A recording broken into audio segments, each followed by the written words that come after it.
بسم اللہ الرحمن الرحیم۔ ناظرین اکرام، السلام علیکم۔ آج ہم ایک سچے واقعہ کا ذکر کریں گے۔ کوٹ مٹھن، ضلع راجن پور، پنجاب کے محلہ عزیز بٹی کے مقیم ایک لڑکے کی گناہوں بھری زندگی کے احوال اسی کی زبانی کچھ اس طرح سے ہے۔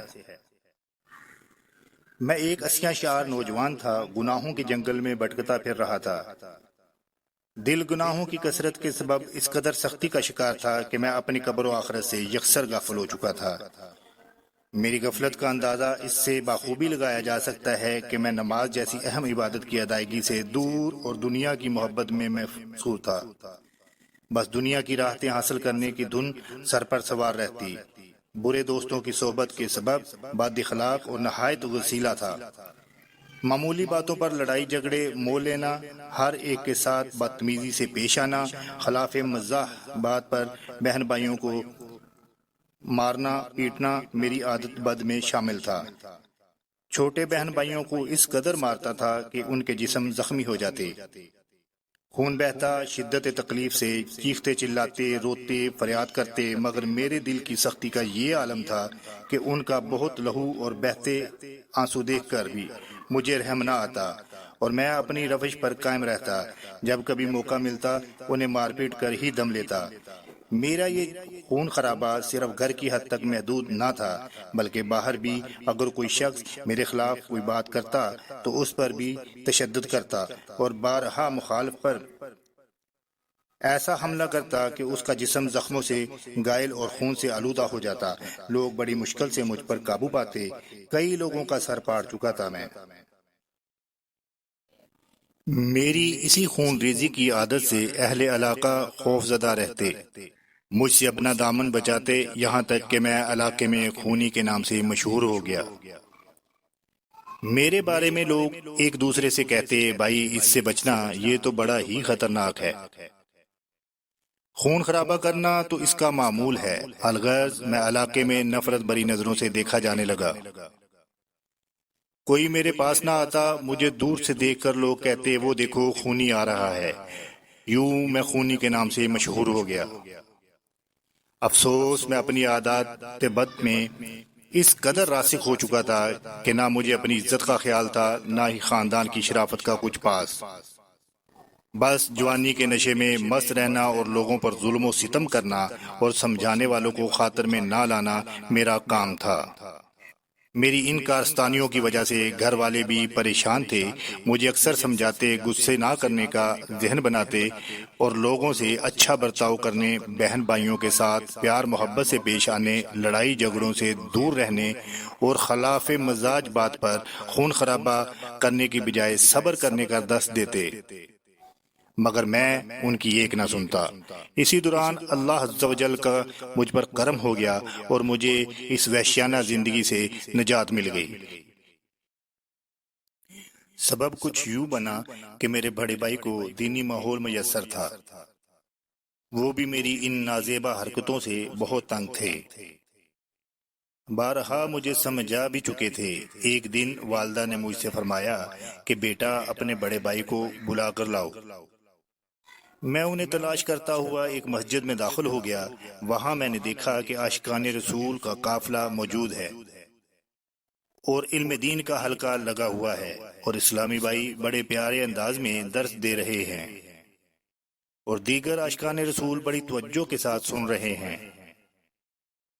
انہی بھائیوں میں بڑے بھائی جان بھی درس سنتے۔ یہ دیکھ کر میں گھر لوٹ آیا اور والدہ سے عرض کی کہ بھائی جان مسجد میں موجود ہیں۔ اتفاق سے اگلے دن پھر والدہ نے حکم دیا کہ بڑے بھائی کو بلا کر لاؤ۔ چنانچہ میں انہیں تلاش کرتا ہوا ایک بار پھر مسجد کی دروازے پر پہنچ گیا۔ اس بار بھائی جان نے مجھے دیکھ لیا۔ موقع غنیمت جانتے ہوئے انہوں نے مدنی قافلے کے شرکا کو میرے بارے میں بتایا کہ یہ میرے چھوٹے بھائی ہیں جو بہت غصیلے اور جھگڑالو طبیعت کے ہیں۔ یہی وجہ ہے کہ آئے دن کسی نہ کسی کی شامت ضرور آتی ہے۔ میں نے اور گھر والوں نے اسے بارہا سمجھایا ہے، مگر یہ ہماری ایک نہیں سنتا۔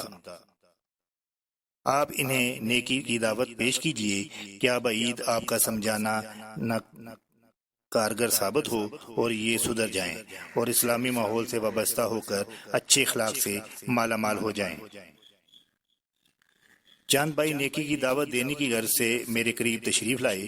انہوں نے پاس آتے ہی بڑے ہی عمدہ لہجے میں مجھے سلام کیا اور انفرادی کوشش کرتے ہوئے احسن انداز میں مجھے نرم رویہ اپنانے کا ذہن دیا۔ مزید ایذائے مسلم کے سبب قبر و آخرت میں ملنے والے عذابات سے بھی آگاہ کیا، جسے سن کر میں نے بے حد متاثر ہوا اور سوچنے لگا یہ بھی تو میری طرح انسان ہیں، مگر ان کا انداز گفتگو کتنا میٹھا اور شاندار ہے، اور ایک میں بد اخلاقی کی نحوست میں گرفتار ہوں۔ پھر میں نے کچھ دیر ان کے قرب کی برکتیں پاتا رہا۔ جب جانے کی اجازت طلب کی تو انہوں نے مجھے ایک کتاب بنام بے پردگی کی تباہ کاریاں تحفہ دیا اور اسے سننے کی ترغیب دلائی۔ میں یہ کتاب گھر لے آیا۔ جب کتاب کو پڑھا تو میری زندگی میں انقلاب برپا ہو گیا۔ دل میں گناہوں سے نفرت محسوس کرنے لگا۔ مزید مجھ پہ قافلے والوں کی پیار بھری باتوں کا ایسا اثر ہوا کہ اگلے روز خود ہی ان سے ملنے مسجد پہنچ گیا اور شرکائے قافلہ کی صحبت کی برکتیں سمیٹنے میں مشغول ہو گیا۔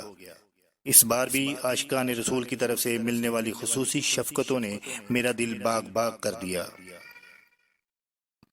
شرکا نے ایک رسالہ کربلا کا خونی منظر مجھے تحفے میں پیش کیا، جسے میں گھر لے آیا۔ چنانچہ جب پڑھنا شروع کیا تو اس میں خاندان رسول کریم صلی اللہ علیہ وآلہ وسلم کی عظیم قربانیوں اور یزیدیوں کی جفاکاریوں کے بارے میں پڑھ کر میرا سخت دل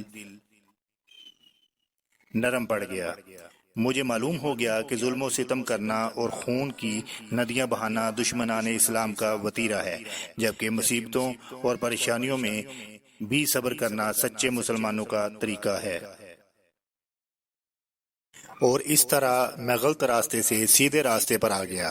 بس انسان کو نیک لوگوں کی صحبت ہی آج کے اس فتنے کے دور میں اللہ کے نزدیک سرخ رو کر سکتی ہے۔ آخر میں پیارے اللہ جی سے دعا ہے کہ تمام مسلمانوں کو معاف فرما دے اور ہمارے لیے آسانیاں فرما دے، آمین۔ آخر میں تمام دیکھنے والوں سے درخواست ہے کہ ویڈیو پسند آئے تو چینل کو سبسکرائب کر لیں اور ثواب کی نیت سے لائک اور شیئر بھی کر لیں۔ شکریہ۔